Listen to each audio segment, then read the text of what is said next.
Doctor ഇപ്പം government medical കോളേജിൽ പഠിച്ച് പിന്നെ വർക്ക് ചെയ്യുന്നത് ഇപ്പോൾ പ്രൈവറ്റ് ഹോസ്പിറ്റലല്ലേ.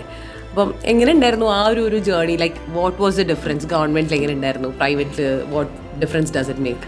സോ പറഞ്ഞ പോലെ തന്നെ ഞാൻ ഇനീഷ്യലി ഇപ്പോൾ MBBS ചെയ്ത ഗവൺമെൻറ് കോളേജിലാണ്. ഇപ്പോൾ PG ചെയ്തുകൊണ്ട് നിൽക്കുന്നത് ബേബി മെമ്മോറിയൽ ഹോസ്പിറ്റൽ, പ്രൈവറ്റ് ഹോസ്പിറ്റലാണ്.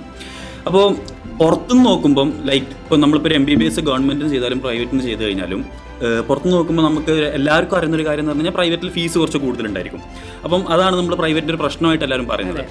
ഇപ്പം ലൈക്ക് ഇപ്പം ഞാൻ രണ്ടിനും എക്സ്പീരിയൻസ് ചെയ്ത പ്രൈവറ്റും ഗവൺമെൻറ് രണ്ടിലും എക്സ്പീരിയൻസ് ചെയ്ത ആളെന്നതിലൊക്കെ എനിക്ക് മനസ്സിലായ ഒരു കാര്യം, നമ്മൾ രണ്ടിനും സർട്ടൻ അഡ്വാൻറ്റേജസ് ആൻഡ് ഡിസഡ്വാൻറ്റേജസ് ഉണ്ട്. നമുക്ക് ഒന്ന് മറ്റേനേക്കാളും നല്ലത് അങ്ങനെ നമുക്ക് പറയാൻ പറ്റില്ല. അതെ അതെ. അപ്പം ഇപ്പോൾ ഗവൺമെൻറ്റിൽ പഠിച്ചു കഴിഞ്ഞാൽ, ഇപ്പോൾ കോഴിക്കോട് മെഡിക്കൽ കോളേജിൽ പഠിച്ചിരിക്കും, ഞാൻ അവിടെ ഒരു കുട്ടിനെ കൊണ്ടുപോയിട്ട് കഴിഞ്ഞാൽ അയാൾ എത്ര പഠിക്കണ്ടെന്ന് വിചാരിച്ചു കഴിഞ്ഞാലും അറിയാണ്ട് കുറച്ച് പഠിച്ചു. കാരണം അവിടെ എല്ലായിടത്തും കേസാണ്. നമ്മൾ വാർഡിൽ കേസാണ്, വാർഡിൽ സ്ഥലമായിട്ട് വരാണ്ടൊരു കേസാണ്, കാഷ്വാലിറ്റിയിൽ. അതായത് ഇപ്പം പറഞ്ഞല്ലോ, എത്ര പാസീവായിട്ടൊരു കുട്ടിയോട് നിന്ന് കഴിഞ്ഞാൽ അവർ അറിയാണ്ട് കുറച്ച് പഠിച്ചു, കാരണം ആ കേസ് ലോഡ് കാരണം. ഇനി പ്രൈവറ്റിലോട്ട് വരികയാണെന്നുണ്ടെങ്കിൽ പ്രൈവറ്റിലൊരു മെയിൻ അഡ്വാൻറ്റേജ് ഞാൻ കണ്ടതെന്ന് പറഞ്ഞു കഴിഞ്ഞാൽ അവിടെ പ്രോട്ടോകോൾ ബേസ്ഡ് മാനേജ്മെന്റ് ആണ്.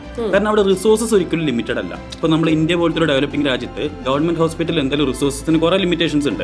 അപ്പോൾ നമുക്ക് മാനേജ്മെന്റിൽ നമ്മൾ ആ റിസോഴ്സ് നമുക്ക് പൈസ കുറച്ച് കുറവായതുകൊണ്ട് മാനേജ്മെന്റിൽ നമുക്ക് അത് റെസ്ട്രിക്ഷൻസ് കാണിക്കേണ്ടി വരും. പക്ഷേ പ്രൈവറ്റിൽ ഒരിക്കലും അങ്ങനെയല്ല. ഏറ്റവും ലേറ്റസ്റ്റ് അപ്ഡേറ്റഡ് പ്രോട്ടോകോൾ എന്താണോ അതനുസരിച്ചാണ് മാനേജ്മെന്റ് നടക്കുന്നത്. അപ്പം നമ്മളിപ്പം ഇനിയൊരു നെക്സ്റ്റ് ജനറേഷനിലോട്ടുള്ള ഒരു ഡോക്ടർ എന്നുള്ള രീതിയിൽ ബിൽഡ് ചെയ്യുമ്പോൾ നമ്മൾ ഏറ്റവും അപ്ഡേറ്റഡ് സാധനമാണ് പഠിക്കേണ്ടത്. അപ്പോൾ അതൊരു ഭയങ്കര അഡ്വാൻറ്റേജ് ആയിട്ട് എനിക്ക് പ്രൈവറ്റ് ഹോസ്പിറ്റലിൽ പോയപ്പോൾ തോന്നിയിട്ടുണ്ട്. തീർച്ചയായിട്ടും.